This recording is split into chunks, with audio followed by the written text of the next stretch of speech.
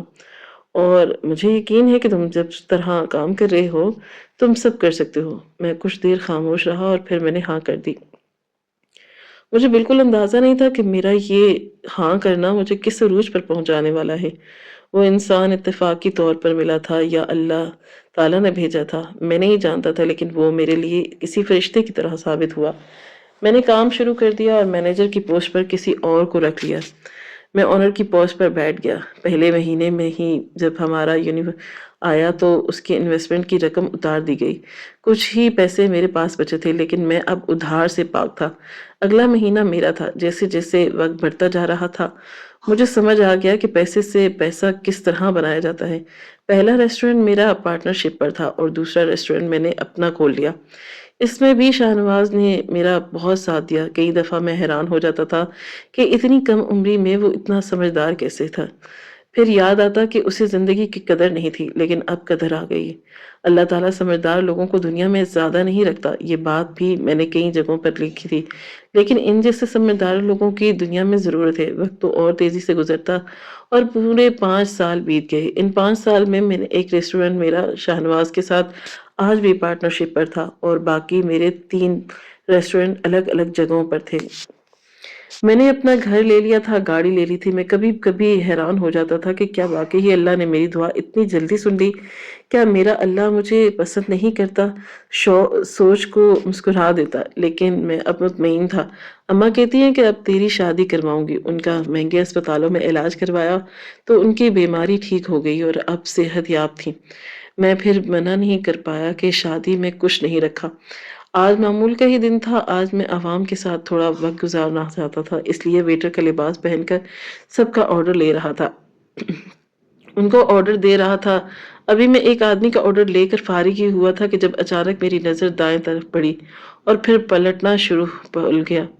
میری بیوی اپنے امیر شوہر کے ساتھ بیٹھی ہوئی تھی، مگر اس کے چہرے پر ایک عجیب سی اداسی نظر آ رہی تھی۔ آنکھیں جھکی ہوئی تھی اور اس کا شوہر مسلسل موبائل پر لگا ہوا تھا۔ میرے لبوں پر ہلکی سی مسکراہٹ آئی۔ یہ تھا اللہ کی طرف سے انعام۔ اب سمجھ آیا مجھے کہ اللہ رب العزت دنیا میں اس انسان کو بھی سزا دیتے ہیں جو غلط ہوتا ہے۔ میری بیوی نے میرے ساتھ غلط کیا تھا، میری وفات کو اس نے پیروں تلے کچل دیا تھا، مجھے نیچے دبا دیا تھا، میری انا کو مجروح کیا تھا، میری محبت کو تباہ کر دیا تھا۔ میں نے اسی پل ایک پرچی پر لکھنا شروع کیا تھا، آج میں 5 ریسٹورنٹ کا مالک ہوں، بڑا گھر ہے، بڑی گاڑی ہے اور اب شادی بھی کر رہا ہوں۔ میں بہت خوش ہوں اپنی زندگی میں، بلکہ تمہارے جانے سے پہلے میری زندگی پر امن ہوئی ہے، لیکن آج تمہارا چہرہ بتا رہا ہے کہ تم ٹھیک نہیں ہو۔ اگر تم میری زندگی میں واپس آنا چاہو، میرے دروازے آج بھی تمہارے لیے کھلے ہیں۔ ہاں، میں آج بھی وہیں کھڑا ہوں جہاں پہلے تھا۔ اس عورت سے مجھے کبھی نفرت محسوس نہیں ہوئی۔ میں قدم بہ قدم چلتا ہوا اس ٹیبل کے پاس آیا اور بالکل احتیاط سے میں نے اس کے سامنے ٹیبل پر وہ پرچی رکھی تھی۔ اس نے مجھے حیرت سے دیکھا اور لمحے بھر میں اس کی آنکھیں نم ہو گئی تھیں۔ اس نے جیسے ہی وہ پرچی پڑھی، وہ میرے سامنے گھٹنوں کے بل بیٹھ کر پھوٹ پھوٹ کر رونے لگی تھی۔ اس کا شوہر بھی فوراً ہوش میں آیا اور وہ کچھ کہتا اس سے پہلے ہی وہ تڑپ کر بولی، مجھے بچا لو اس آگ سے قاسم، میں تباہ ہو چکی ہوں۔ یہ مجھے مارتا ہے، مجھے بہت اذیت دیتا ہے، ہر لمحہ مجھے اس بات کا طعنہ دیتا ہے کہ میں تمہیں چھوڑ کر اب صرف پیسوں کی وجہ سے، لیکن میں کیا کرتی؟ میں اس وقت کم عمر تھی، مجھے نہیں پتا تھا کہ وہ شخص غصے میں اسے مارنے کے لیے لپکا، لیکن ایسا نہیں ہو سکتا تھا۔ میرے سامنے کوئی روبینہ کو ہاتھ بھی نہیں لگائے، میں اس کا ہاتھ توڑنے کی صلاحیت رکھتا ہوں۔ میں نے فوراً اس سے پیچھے کر لیا، روبینہ میرے پیچھے چھپ گئی۔ چند لمحے بعد وہ شخص غصے میں اسے گالیاں دیتے ہوئے چلا گیا۔ اس کا گالیاں دینا اس کا ظرف بتا چکا تھا، یعنی روبینہ سچ بول رہی تھی۔ وہ میرے ساتھ میرے گھر آ گئی۔ امی اسے دیکھ کر بہت روئی، انہوں نے اسے کچھ نہیں بولا بلکہ بس اسے گلے لگا لیا۔ روبینہ نے اپنی مرضی سے اپنے شوہر سے طلاق لے لی، عدت پوری کی تھی اور پھر مجھ سے نکاح۔ آج ہم دونوں ساتھ ہیں اور اپنی غلطی پر شرمندہ ہیں۔ کبھی کبھی سوچتا ہوں کہ اللہ تعالیٰ مجھے کچھ بنانا چاہتا تھا، اس لیے میرا دھیان اس کی طرف سے ہٹانے کے لیے اسے مجھ سے دور کر دیا۔ ہو سکتا ہے کہ وہ موجود ہوتی تو میرا دھیان صرف اسی پر ہوتا اور میں کبھی کامیاب نہیں ہو پاتا۔ میرے آج 2 بچے ہیں اور روبینہ سے ہی ہیں۔ میں بہت خوش ہوں اور اللہ کا بے حد شکر ادا کرتا ہوں۔ اس نے میرے اتنا ساتھ دیا۔ بے شک ہر مشکل کے ساتھ آسانی ہے۔ ناظرین، آپ کو آج کی کہانی کیسی لگی کامنٹ باکس میں اپنی رائے کا اظہار ضرور کریں۔ خواہش صرف اتنی ہے کہ کچھ الفاظ لکھو جس سے کوئی گمراہی کے راستے پر جاتے جاتے رک جائے، اور نہ بھی رکے تو سوچ میں ضرور پڑ جائے۔ دوستوں، امید کرتی ہوں کہ آپ کو یہ ہماری کہانی پسند آئی ہوگی۔ کہانی پسند آئی ہو تو ویڈیو کو لائک کریں، کامنٹ کریں اور شیئر کرنا نہ بھولیں۔ اور ہاں، اگر آپ اس چینل پر نئے ہیں تو ہمارے چینل پر سبسکرائب کریں اور نوٹیفیکیشن کو ضرور دبائیں تاکہ آنے والی کہانی سب سے پہلے آپ کو مل سکے۔ ملتے ہیں کل نئی اور دلچسپ کہانی کے ساتھ۔ اللہ حافظ۔